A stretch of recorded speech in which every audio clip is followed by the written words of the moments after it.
cage which is called as the rib cage. Now the left lung. Now always see this lung. This is the right side and this is the left side. Your left lung is smaller than your right. See this, can you see this side, right side? Yes, teacher. Than the right side. The left lung is smaller than the right lung. Why? Because in this part, our heart will fit in this portion. Can you see this? It is the shape of our heart. This is the empty. Yes, teacher. Yes, teacher. Teacher, in our textbook is also there.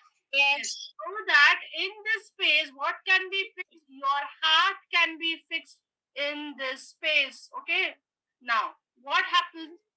Your lungs allow you to take in fresh air and get rid of stale air. That means you can take